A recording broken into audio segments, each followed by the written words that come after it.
A imagem inteira é muito superficial por natureza, cerca de 0,2 milésimos de milímetros apenas na superfície superior das fibrilas.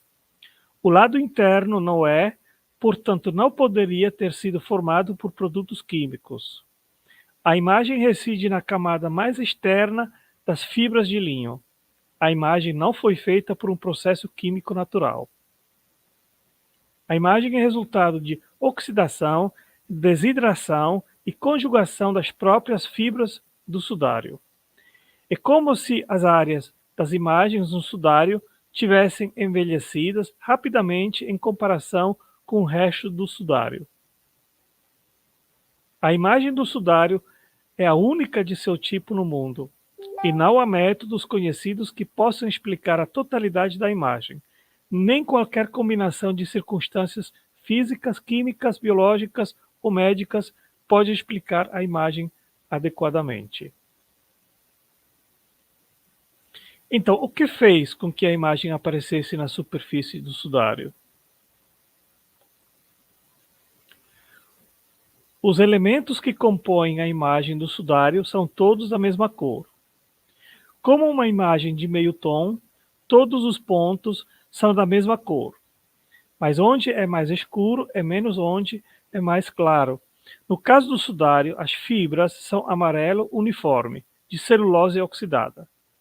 As fibrilas estão escurecidas porque as moléculas de celulose e as fibrilas de linho foram alteradas quimicamente. Existem átomos de carbono na molécula de celulose que, em circunstâncias normais, compartilham uma única ligação eletrônica. Mas as fibrilas escuras contêm moléculas de celulose nas quais os átomos de carbono têm uma ligação eletrônica dupla. A questão é, o que pode produzir o efeito da imagem no sudário? Foi determinado experimentalmente que calor pode induzir a mudança molecular das fibrilas de linho. No entanto, o calor não pode criar regiões sombreadas com uma extensão igual de mudança de fibrila. E não pode criar um mapa 3D de profundidade, a menos que mudemos algumas fibrilas mais do que outras. Um composto catalítico, algum estímulo desconhecido promoveu a oxidação da celulose da camada de linho para produzir uma imagem fina com uma espessura de 2 milésimos de milímetros.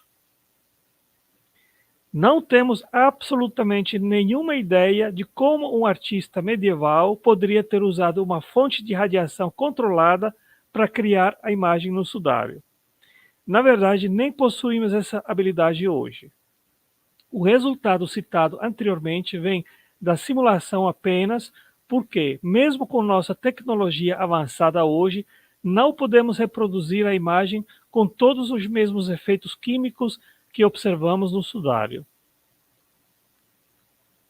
Uma exposição de 34 mil bilhões de watts de radiação ultravioleta a vácuo produziu uma descoloração na superfície superior das fibrilas do sudário, sem queimá-la, o que deu origem a uma imagem negativa tridimensional perfeita das partes frontal e dorsal do corpo embrulhado nele. Atualmente, não conhecemos nenhuma causa natural para o cadáver humano produzir radiação ultravioleta como essa. Um flash muito curto e intenso de radiação VUV direcional pode colorir o tecido de linho. A potência total da radiação VUV necessária para colorir instantaneamente a superfície de um linho correspondente a um corpo humano de estatura média, igual à área de superfície do corpo, é 34 mil bilhões de watts, e deu origem a uma imagem negativa tridimensional perfeita. Para ter uma ideia e uma noção de quanta energia é necessário para gerar 34 bilhões de watts de radiação ultravioleta, eu vou dar um exemplo. Cada estado nos Estados Unidos consome tanta energia como outros países inteiros, como ilustrado na imagem acima. 34 trilhões de watts ou 34 terawatts, equivale a aproximadamente 300 vezes a quantidade total de energia elétrica gerada nos Estados Unidos em 2020. Atualmente, não conhecemos nenhuma causa natural para um cadáver humano produzir radiação ultravioleta como essa. Um flash muito curto e intenso de radiação UV direcional pode colorir o tecido de linho. Existem episódios em que Jesus é descrito como tendo uma aparência brilhante ou resplandecente? Sim. Um exemplo disso é a transfiguração de Jesus descrita nos evangelhos de Mateus, Marcos e Lucas. De acordo com esses relatos, Jesus levou Pedro, Tiago e João a uma alta montanha, onde foi transfigurado diante deles. Seu rosto brilhou como o sol e suas roupas ficaram brancas como a luz. Em outro episódio, Saulo, que mais tarde ficou conhecido como Paulo, estava a caminho de Damasco para perseguir os cristãos, quando de repente foi cercado por uma luz brilhante do céu.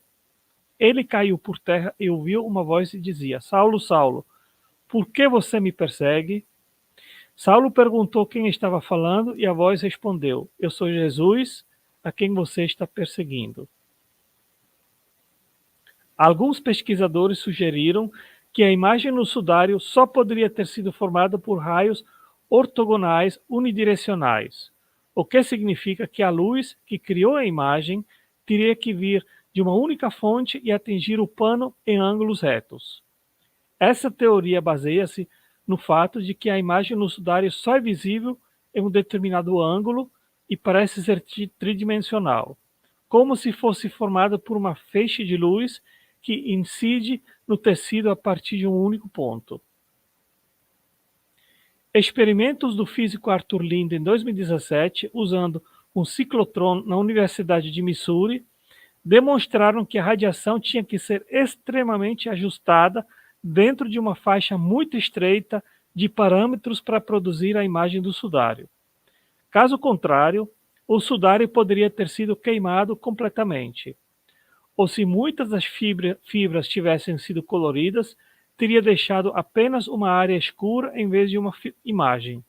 Ou se a fonte de radiação fosse muito fraca ou muito distante do tecido, não teria deixado nenhum efeito de radiação.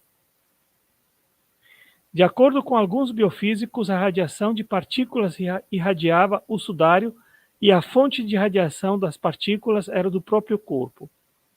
A fonte da iluminação que tomou a imagem veio de dentro, isso é, do corpo, como um todo. Em outras palavras, a radiação não veio de alguma fonte externa. Em vez disso, a origem da radiação era diretamente do corpo, de cada localização pontual do corpo. Durante a ressurreição, o sudário provavelmente caiu através do corpo desmaterializado que desaparecia enquanto a matéria se transformava em energia. Assim como o corpo desmaterializado, a gravidade levou a mortalha através do corpo desmaterializado e caiu através do corpo.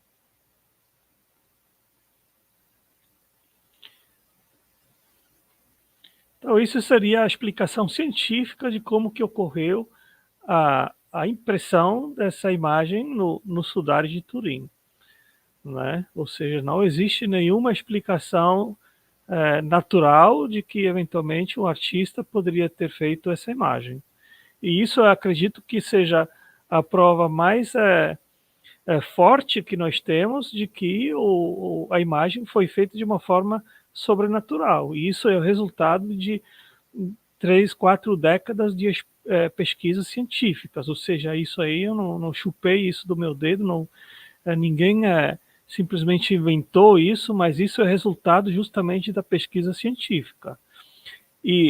O enigma hoje ele é expresso por um desafio por David Wolff, que era ateu, se converteu justamente em função de pesquisar o sudário de Turim, e ele está oferecendo $1 milhão para seja quem for puder demonstrar como um artista poderia ter feito a imagem que nós encontramos no sudário de Turim.